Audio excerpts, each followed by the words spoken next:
Hello and welcome to the Starting Necron series, the series where we go from your first purchase to your first 2,000 point army list and everything in between for the Necron forces. In this video, we'll be looking at how to build your first 500 point army list for the Necrons. I'd like to mention, as always, these lists are intended to be more of a starting point and something to get you thinking, more so than highly optimized lists that will carry you within tournaments. Essentially, consider these lists as an entry point and a low-cost way of beginning an army, and always remember, just because a list is popular within a tournament or is considered to be a meta list, it does not mean there aren't ways to innovate upon it and find ways to build a list that you might enjoy playing more or to have better success with than what is mentioned here. And in this situation, it'll be a little bit different than our normal 500 point list videos, as recently they announced a combat patrol box for the Necrons, and in combination with all the different kits, the Necrons have a ton of different options. So we'll be looking at the combat patrol value first before we get into the list themselves. Additionally, we have not yet covered the super heavies and lords of war for the Necrons, though we'll cover those in a separate video in the future before we get into the 2,000 point army list, where you're more likely to see them than you are in the 500 point army lists. To begin with, the new combat patrol box offers a variety of units not seen in other discount boxes for the Necrons at this time. What the combat patrol box offers is an overlord, which is normally valued at $28, 2 boxes of immortals, which can also be built into death marks, as the two units share the same kit, and each box of these immortals would be valued at $38 normally from the Games Workshop web store. Additionally, the box includes a unit of 3 Tomb Blades, which is valued at $49 from the store, and a Night Scythe kit, which can also build into a Doom Scythe for $60. This means that the total value, if bought individually, would be $213, which gives you a $73 savings if purchased for $140 within the United States. Values may differ in other parts of the world, but that should give you a general idea of what the savings look like. I will say this is a bit of an odd box, as it does include a lot of interesting models. However, many of them are not what we particularly think of as the core for the Necron forces, though with all of the other discount boxes offered with Necron models, it does make sense that they would choose models that you cannot find in those boxes easily outside of the Overlord, as the Immortals, Tomb Blades, and Flyer do not come within the other discount choices, giving you an opportunity to pick them up for a reasonable discount.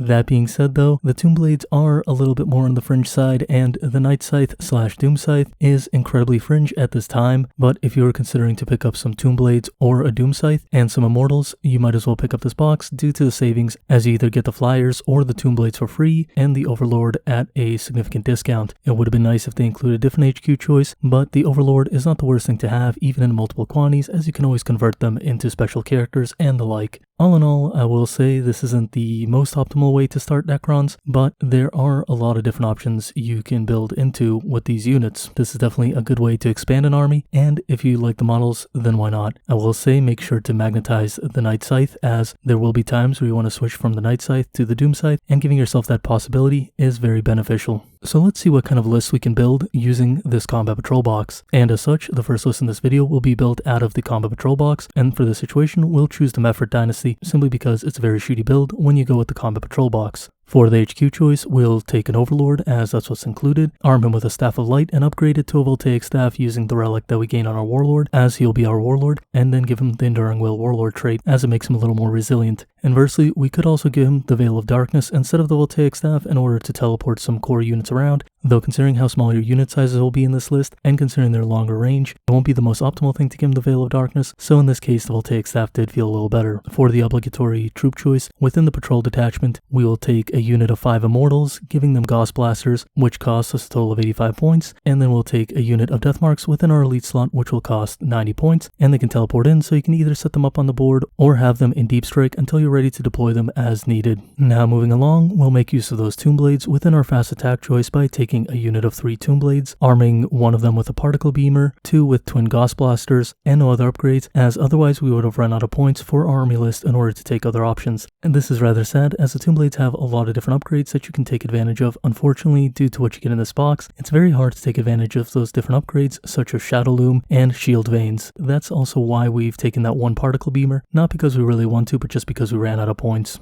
Though if you do happen to convert those death marks into some immortals, it makes a lot more sense to all of a sudden take the Veil of Darkness on the Overlord and take another Twin Gauss Blaster on the Tomb Blades. That being said though, you're still out of shield veins and the like, which you would really like to have. Now one last unit within this army will be the Night Scythe, and once again having the Night Scythe is partially why you don't really need the Veil of Darkness in this situation. Though in reality, the Night Scythe isn't particularly great in this build either, as most of your stuff is already rather mobile thanks to Death Marks being able to deep strike, the Tomb Blades being very mobile, and you having the option for Veil of Darkness if you need it. Unfortunately, there just aren't enough points to take the Tomb Blade comfortably in this list, although if you really want to, you can drop one of the units such as the Death Marks or Tomb Blades and upgrade the Night Scythe into a Doom Scythe. Ideally, if you do want to take the Doom Scythe, you would probably drop the Death Marks, upgrade the Doom Scythe, and use the remaining points to upgrade the Tomb Blades in order to make them a lot more tanky and a lot more potent in firepower. Once again, as I mentioned before, this kind of shows how awkward this Combat Patrol box is, and it would have made it feel a lot better if they included something like a regular Lord instead of the Overlord, simply so you can get those extra points to upgrade those Tomb Blades. That being said, you can probably figure out a way to get away with running the Overlord as a regular Lord and upgrading the Tomb Blades so they have things like Shield Veins and Shadow Loom, as that really brings up the resilience. All that being said, this entire list will cost you $140, as that's the cost of the Combat Patrol, and with a 15% discount, it does go down further to $119. For future lists, I will note the 15% discount, but I will not mention it within the audio file of itself, since not everyone has access to it, but if you look up independent retailers in your area, you'll usually be able to find ones that do offer a discount of 15 to 20% at any given time for a Games Workshop product, and this can help you get a bit of a discount in building your army.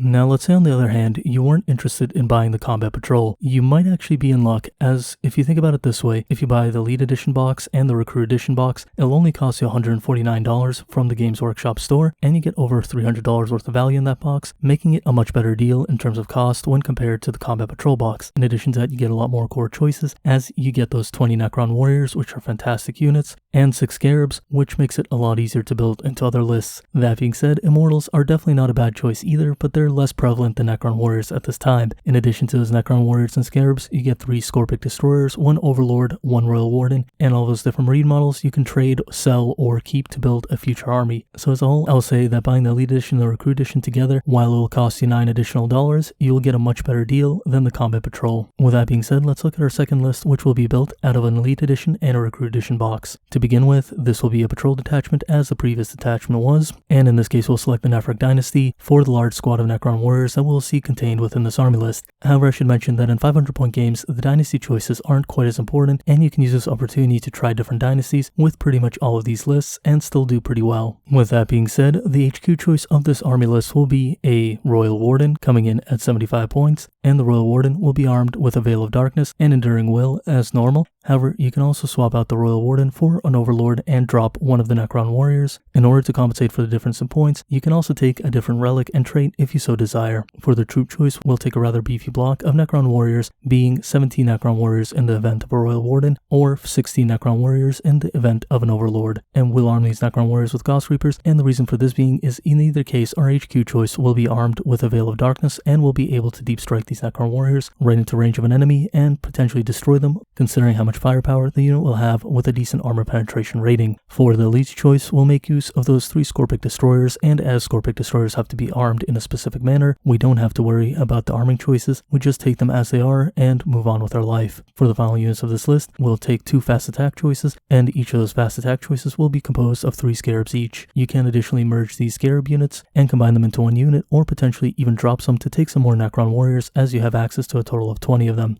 All in all though, I would say keeping the units of Scarabs separate is probably a good idea, as they give you a lot of mobility and allow you to take objectives on the map while your block of Necron Warriors along with your HQ do most of the heavy lifting, and the Scorpic Destroyers act as a melee threat for anything that they might encounter. This is a rather generic list, and it gives you a ton of stuff to build into the future, as well as a ton of Marines which you can trade or sell. As mentioned before, you can also just start a Marine army because of how much you get. All in all, you can play around with this list and probably come up with different ways of building it, considering you can increase the number of Necron Warriors and split them up into 2 squads, or take multiple HQ choices and the like. However, this is the version I chose to go with, and it will cost you a total of $149, considering that's what those 2 boxes will run you. And the total points cost of the list, as mentioned above, is 491 points, assuming you went with the Royal Warden build, as I mentioned there. I think that's probably the easiest build for any kind of army, and it's the most generic in terms of what you can expand to into the future. And as mentioned previously, it's definitely the best value in terms of what you get for your dollar. For our third list, we'll continue on the theme of buying different box products and seeing what we can do with them. For the third list, we'll go with the Szarekhan dynasty, and we'll begin with an HQ choice being a Chronomancer for 80 points, although you can substitute this with a Technomancer, and then for our second HQ choice, we'll take a Royal Warden for 75 points. And the relics and traits you choose is not particularly important in this situation, though Veil of Darkness is always good considering we'll be including 10 warriors within this patrol detachment as our troop choice. Armed with Gauss Reapers as normal considering that's the best choice for Veil of Darkness targets, and as we only have one troop choice within this army, it will probably be your default go-to as opposed to Gauss Flares.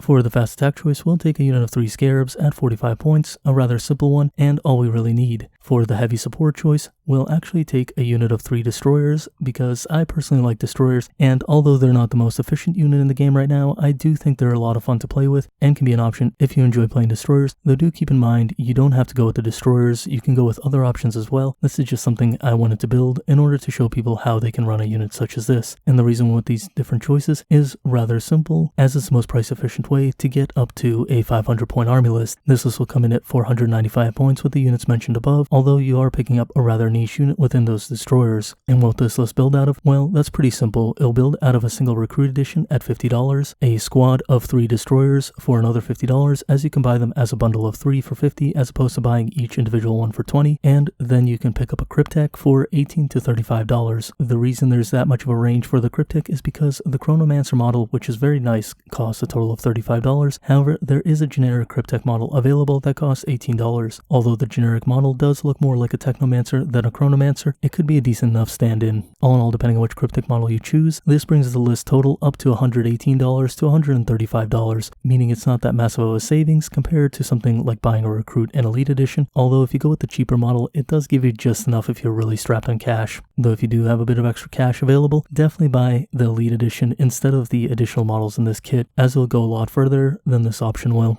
And if you have a friend who is willing to buy the Marines off of you, you can definitely reduce the cost of the Elite and Recruit Edition below what the cost of this army would be. Anyway, if you're like me and you like the Destroyer models as well as what the Destroyers might potentially bring to the table, this is definitely one way to build an army that includes some of them in order to test them out. And at the end of the day, I do think Destroyers will have their day in the light, as there has already been at least one 2,000 point army list that placed in the top 4, including them. I think in the future we might see more of them, though at the same time that might have just been a fluke, and we'll have to see how things pan out as things go forward. For the fourth and final list, we'll utilize a list that does not include any of the discount boxes, but rather is one that's composed of models that I simply enjoyed. This list will be composed of a patrol detachment consisting of the Novokh dynasty, though on the other hand, you can always take a custom dynasty of Eternal Conquerors and Relentless Expansionists. You can even take the Rad Saturated option from the custom dynasty pool if you're so inclined, as all of those can be a lot of fun with a melee focused dynasty. And as mentioned previously, the dynasty choice within a 500 point game isn't the most extreme thing for the Necrons, considering how good their units are and how basic some of their lists can be. To begin with our patrol detachment, we need an HQ choice. In this case, we'll take a Catacomb Command Barge at 150 points, arming it with a Staff of Light, and then upgrading the Staff of Light to a Voltaic Staff as the relic.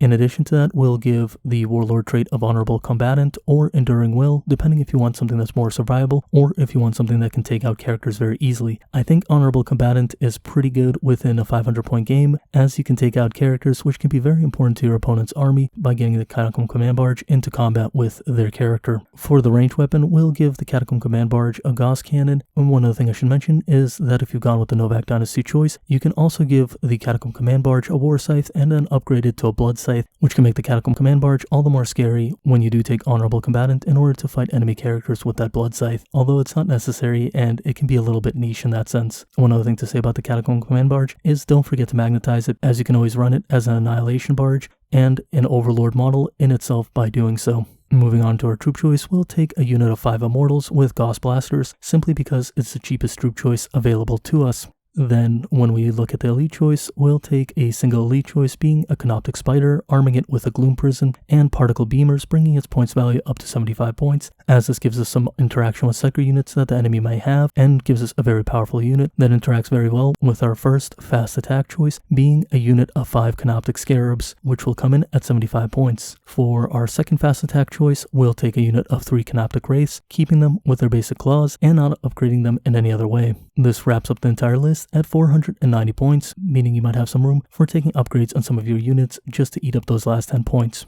This is a very hard-hitting and elite list, considering how hard it will be for your opponent to take out those Canoptic Wraiths and Canoptic Spider, as well as a Catacomb Command Barge, which is an army of one in many cases. The Immortals will be a little bit fragile, but with the Scarabs, Wraiths, and Spider, you should have no problem taking objectives, while the Catacomb Command Barge acts as an incredibly potent threat. Though do keep in mind, if you bring a list like this to the table, especially against newer players, they might find it a little bit distasteful, simply due to how many power units you're bringing within a 500-point game. However, if your friends are a little bit more competitive, this is definitely a list that can be a lot of fun to play and to see how well it performs against other armies that they might be able to come up with at 500 points. Though as always, 500 points tend to be rather imbalanced, so don't feel too bad if some people might have a difficult time fighting against something like this. With all of that in mind, the cost of this list is actually somewhat expensive, as it'll come in at $179, not counting the Scarab Swarms. And while there's no easy way to pick up the Scarab Swarms individually from a store in most cases, if you do go online, you should be able to buy them individually, though they might be a little expensive. However, in most cases, you'll want more Scarabs than you will want units of Necron warriors, so it's never bad to get extra Scarabs while you can, since you will be fielding more units of Scarab Swarms than you will get with your Necron warriors anyway.